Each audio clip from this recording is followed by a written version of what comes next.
ఈరోజు మనం అన్నీ తినటం పూర్తిగా మానాలా అని ఆలోచించబోతున్నాం. ఏమిటి ఇక్కడ అన్నీ అంటే ఇష్టమైన రుచులు అన్నీ. సత్యనారాయణ రాజు అంటేనే ఈయన అన్నిటినీ మానేయమనే రాజు అంటారు. అందుకని అన్నిటినీ మానేయమంటాడు కాబట్టి నా కార్యక్రమాలు చూడటమే మానేస్తారు. ఛానల్ కనపడితే చాలు తిప్పేస్తారు. నన్ను చూస్తే చాలు కస్సను బుస్సును లెగిస్తారు సమాజంలో ఎంతోమంది. వేస్ట్ అండి. ఎంజాయ్ చేయటానికి జీవితం వస్తే అన్నీ మానేసి ఏదో కాషాయం కట్టుకుని అడవులకి వెళ్ళమన్నట్టు సమాజంలో ఉన్న వాళ్ళకి చెప్పినా అందరినీ ఇట్టాటి చేసేస్తున్నాడు. ఇంకేంటండి జీవితం? అన్నీ మానేసి 150 ఏళ్ళు బ్రతికి ఏం సాధిస్తారు ఎంజాయ్ చేయక? అనేవాళ్ళందరికీ మరి నన్ను చూస్తే కోపం రాకేమొస్తుంది చెప్పండి. కానీ మీరు నా ముఖం మీద తిట్టినా నేనేం ఫీల్ అవను. ఎందుకంటే పాపం మీకు వాటి మీద ఉండే ఇష్టం నన్ను అలా అనిపిస్తుంది అంతే. మీకే కాదు ఇష్టం, నాకు అవన్నీ ఇష్టమే. అంతేగాని సత్యనారాయణ అది ఇవన్నీ మానేశాడు కాబట్టి అవి అసలు అది నోటికి ఎంత కూడా అవి బాగోవేమో. ఆయనకి బజ్జీ తినాలి, ఆవకాయ తినాలి, పూరీ తినాలి, చాటు పానీపూరి కట్లెట్ తినాలి, స్వీట్ హాట్ తినాలని అసలు అనిపించదేమో అనుకుంటారేమో. మాకు కూడా ఇవన్నీ తినాలనిపిస్తుంది. నాకైతే చాలా ఇష్టం. అసలు బజ్జీలు తింటే 15 బజ్జీలన్నా తినేయాలనిపిస్తుంది. రోజు ఇలాంటివే తింటే ఎంత బాగుంటుంది జీవితం. అసలు ఎంజాయ్ చేయటానికి మనిషికి ఒక్కడికే ఇంత అదృష్టం ఉంది కదా. ఇలాంటి వాటిని ఎంజాయ్ చేయని బ్రతుకేనా అని నాకు కూడా అనిపిస్తుంది, మీకు అనిపించినట్లుగా. అందుకని మీకంటే భిన్నమేం కాదు. మేము మీలాగా పుట్టిన వాళ్ళమే, మీలాగా తిని పెరిగిన వాళ్ళమే. కానీ ఎందుకు ఇట్లాంటివి మానమని చెప్పుకుంటున్నాం? పూర్తిగా మానాలంటే అక్కర్లేదండి. నేను అంత లైఫ్లో ముట్టుకోవద్దని ఎప్పుడూ చెప్పనండి. ఈ ప్రపంచంలో ఏ ప్రాణికి లేని అదృష్టం ఒక్క మనిషికే ఉంది. తెలివితేటలు, మేధాశక్తి. ఆ మేధాశక్తి మనిషి పతనానికి కారణం కాకూడదు. మనం కష్టాలు పాలయ్యేటట్టు మన మేధాశక్తి కారణం కాకూడదు. మనం బ్రతుకుండగానే ఇదేమి కర్మ, ఏనాడు పాపం చేసుకున్నాం, ఈనాడు అనుభవిస్తున్నామనే మాట మన నోట రాకుండా ఉండాలి. అలాంటి స్థితి రాకుండా ఎంజాయ్ చేయండి. అందుకని మనిషి ఒక్కడికే రుచులు తినే అదృష్టం ఉన్నది. వేమన గారు ఒకటి చెప్తారు, చెప్పు కొరుకు కుక్కకు చెరుకు తీపే మెరుగు. కుక్కల బుద్ధెప్పుడు అందులో తోలు ఉంటుంది కదా, చెప్పులు కొరుక్కుంటూ ఉంటాయి ఖాళీగా కనపడితే. చెప్పు రుచి ఎరిగిన కుక్కకు చెరుకు తీపి ఏమి తెలుస్తుంది? చెరుకు ఎంత కమ్మగా ఉంటుందని కొరుక్కు నములుతుంటే. కానీ అది కుక్కకు తెలియదే. బజ్జీలు పొట్ట చీల్చి మధ్యలో ఉల్లిపాయ ముక్కలు, కొత్తిమీర పెట్టి నిమ్మరసం పిండి వేడివేడిగా తింటుంటే ఎంత బాగుంటుందండి. ఆవకాయ కొత్తగా పట్టుకుని తెల్లటి బియ్యం అన్నంలో వెన్న పోసేసి తింటుంటే ఎంత బాగుంటుందండి. గోంగూర పచ్చడి నెయ్యేసి ఊరు మిరపకాయలు నంచుకుంటుంటే ఎంత బాగుంటుందండి. సాయంకాలం 5-6 కరకర ఆకలి మాడుతున్నప్పుడు ఆఫీస్ నుంచి బయటకు వచ్చి తోపుడు బళ్ళ దగ్గర నుంచుని చక్కగా పానీపూరి ఒక్కొక్కటి వడ్డిస్తుంటే నోట్ మొత్తం తెరిచి పెడుతూ ఉంటే ఎంత బాగుంటుంది. కట్లెట్, చాట్ ఇవన్నీ. ఇంకా ఎప్పుడన్నా కాస్త డబ్బులు ఎక్కువ ఉన్నప్పుడు పిజ్జాలో, బర్గర్లో, junk food, bakery food, fast foods, noodles ఇవి తింటుంటే ఎంత బాగుంటుంది.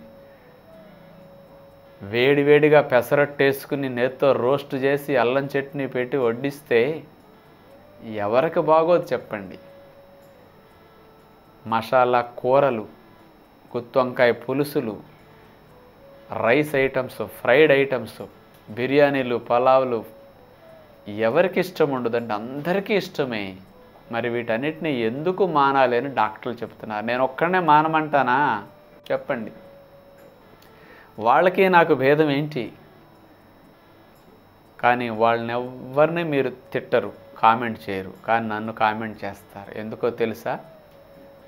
మీరు మూలపడినప్పుడు హాస్పిటల్ పాలై బాధల్లో ఉన్నప్పుడు హాస్పిటల్లో ఉన్నప్పుడు డాక్టర్ వీటిని మానండి అని చెప్తారు. అందుకని మీకు అక్కడ బాధ అనిపించదు. ఆ స్థితిలో మీరు బాగుపడాలి, నా జబ్బు తగ్గాలి, నేను బ్రతకాలనే తపన మీకు మొదలవుతుంది. అది మీకు కష్టం అనిపించదు. నేనేమంటున్నాను, అక్కడ మూలపడ్డాక మానే కంటే కాస్త ముందే మానండి అంటున్నా. రోగాలు వచ్చాక కాదు, చేతులు కాలేక కాదు ఆకులు పట్టుకోవాల్సింది, కాస్త ముందు ఆలోచించండి బాబు అంటున్నా. అందుకు నా మీద కష్టం మీకు. నేను ఎప్పుడూ రుచుల్ని మానమని చెప్పను పూర్తిగా. రుచుల్ని మీరు తినండి. ఇప్పుడు చెప్పిన రుచికరమైన పదార్థాలన్నిటినీ మీరు తినండి. కానీ ఆ రుచులు మిమ్మల్ని తినకుండా మీరు వాటిని తినండి. ప్రస్తుతం మనం ఎలా తింటున్నాం తెలుసు కదా. మనము వాటిని తింటాం కాదు, అవి మనల్ని తినేసేటట్టుగా మనం తింటున్నాం. అందుకని వయసుతో నిమిత్తం లేకుండా చిన్న ఏజ్లోనే మొండి రాగాలు వచ్చి నరక యాతన బ్రతికుండగానే మనిషి అనుభవించేటట్టు ఈ సమస్యలు వస్తున్నాయి. అందుకని ఈ రుచుల్ని ఎంజాయ్ చేయడానికి ఒక హద్దు పెట్టుకోవాలి. హద్దు మీరితే ఆరోగ్యం దెబ్బతింటుంది. హద్దులో ఉన్నప్పుడు ఎప్పుడూ దెబ్బతినదు. అందుకని మనకి ఎంజాయ్ చేయటానికి ఏ పదార్థాలైతే ఉన్నాయో అవన్నిటినీ అకేషన్కి తినాలండి. వాటికి అలా లిమిట్ పెట్టాలి. ఎప్పుడు తినాలి? కొత్త బట్టలు కట్టినప్పుడు, పట్టు చీరలు కట్టినప్పుడు వాటిని తినండి. అప్పుడు చక్కగా పూరీ దోశలు పెసరట్లు ఉదయం తినండి. మధ్యాహ్నం పలావులు ఫ్రైలు పెట్టుకోండి. చక్కగా స్వీట్లు హాటులు తినండి. పులుసులు వేసుకోండి. ఎంజాయ్ చేయండి 10 రకాలు కలిపేసి. సాయంకాలం అయితే రకరకాలుగా మసాలా వడలేంటి, సమోసాలేంటి, చాటు, కట్లెట్, పానీపూరి, బజ్జీలు ఇష్టం వచ్చిన రకాలు పెట్టుకుని ఎంజాయ్ చేయండి కడుపు నిండా. నేను తప్పంటలేదు, నేను తింటానట్లా. నేను తిన్ననుకుంటారేమో. పండక్కి మా ఊరు వెళ్ళినప్పుడల్లా మామూలుగా తినేస్తా నేను. అయితే 4 సార్లు తిన్ను, 2 సార్లే తింటా రోజులో. ఏది తిన్నా 2 టైమ్సే. రాత్రికి మళ్ళా ఇష్టమైనట్టు ఆహారాలు వండుకుని ఎంజాయ్ చేయండి, తప్పులేదు. పండక్కి తినండి, పెళ్ళప్పుడు తినండి, శుభకార్యాలప్పుడు తినండి. అందుకని కొత్త బట్టలు కట్టినప్పుడు, పట్టు చీరలు కట్టినప్పుడు ఎంజాయ్ చేయండి. మళ్ళీ పాత బట్టలు కట్టుకున్నప్పుడల్లా ఆరోగ్యం కోసం, బ్రతకటం కోసం, సుఖంగా జీవించటం కోసం, మన ఈ దేహం అనే వాహనం మూలపడకుండా పనిచేయటం కోసం తినండి మీరు. మనిషి అంటే రెండుటిని ఎంజాయ్ చేయాలి.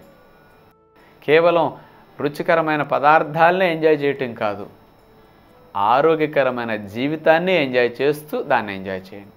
అది నిజమైన జీవితం అంటే. ఉన్నన్నాళ్ళు ఎంజాయ్ చేయటమే రందిగా ఎంజాయ్ చేశారు. 25-30 ఏళ్ళకి 40 ఏళ్ళకి అయిపోతుంది, 50 ఏళ్ల లోపు లైఫ్.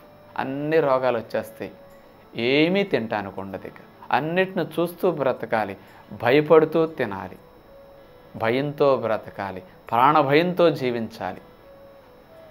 అది జీవితం అవుతుందా చెప్పండి? అందుకని సంవత్సరానికి ఎన్ని పండగలు వస్తాయి?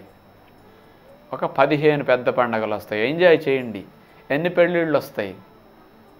ఓ 10-15 పెళ్ళిళ్ళు, 20 పెళ్ళిళ్ళు వస్తాయి. లోకంలో అందరి పెళ్ళిళ్ళకి మిమ్మల్ని పిలవరు కదా. అందుకని 15 పెళ్ళి, 30. ఇంకా ఫంక్షన్లు, పార్టీలు, ప్రమోషన్లు ఇట్లా ఉంటాయి కదా. ఇల్లు మారటాలు, లేకపోతే ఊరెళ్ళి ఇట్లాంటి కొత్త పరిచయాలతో ఏదైనా పార్టీలు ఇచ్చుకుంటారు. అవి ఒక 15-20 తీసుకోండి. ఒక 50, ఒక 15 బోనసులు తీసుకోండి. 65 రోజులు ఎంజాయ్ చేయడానికి పెట్టుకోండి. 300 రోజులు ఆరోగ్యానికి తినండి. నేను తప్పంటలేదే. కానీ ఒకరోజు 2 రోజులు రుచులను ఎంజాయ్ చేయండి. Next day followed by fasting చేసి కడిగేయండి. పండగ వెళ్ళిపోతుంది. అన్ని గిన్నెలు తీస్తారు, ఇల్లంతా చిందరబందర గందరగోళం అయిపోతుంది. పండగ వెళ్ళాక ఇల్లు కడుక్కుంటారు మళ్ళీ శుభ్రంగా, ఆ జిగురంతా జిడ్డన్ని పోవటానికి. అట్లాగే మీరు దేహాన్ని శుభ్రం చేయండి. 2 రోజులు 3 రోజులు ఎంజాయ్ చేయండి. సంక్రాంతికి 3-4 రోజులు పెద్ద పండగ, దసరాకి 8 రోజులు 10 రోజులు ఎంజాయ్ చేయండి, దీపావళికి 2 రోజులు ఎంజాయ్ చేయండి. కానీ పండగ వెళ్ళాక ఉపవాసం పెట్టి కడిగేయండి. మనిషికి తినటమో తెలియాలి, శుద్ధి చేసుకోవటమో తెలియాలి. ఇప్పుడు తినటమే తెలుసు, సంవత్సరం పొడుగున అదే పని ఎంతకాలం శరీరం తట్టుకుంటుందో ఆలోచించండి. అందుకని మనకి విచక్షణతో వాటిని ఉపయోగించుకోవడం తెలిస్తే ఆరోగ్యం పాడు కాకుండా ఎక్కువ సంవత్సరాలు మీరు ఎక్కువగా ఎంజాయ్ చేయొచ్చు. ఆరోగ్యం ఉంటే. అది అనారోగ్యకరంగా ఉంటే జీవితం భారమైపోతుంది, భయంతో బ్రతకాలి, భయంతో తినాల్సి వస్తుంది. అందుకని అన్నీ ఉండి మనిషికి శని కాకూడదు. అందుకని ఇలాంటి రుచుల్ని ఎంజాయ్ చేద్దామనే ప్రియులందరికీ కూడా విజ్ఞప్తి ఇది. ఇలాంటి విషయాల్లో మనం కొంచెం అలర్ట్గా ఉండి అలవాట్లు మార్చుకుంటే ఆరోగ్యాన్ని ముందు ఎంజాయ్ చేస్తాం, తర్వాత రుచుల్ని బ్రతికినన్నాళ్ళు ఎంజాయ్ చేయొచ్చు అని తెలియచేస్తూ తదుపరి కార్యక్రమంలో మళ్ళా కలుసుకుందాం. అందరికీ సెలవు. నమస్కారం.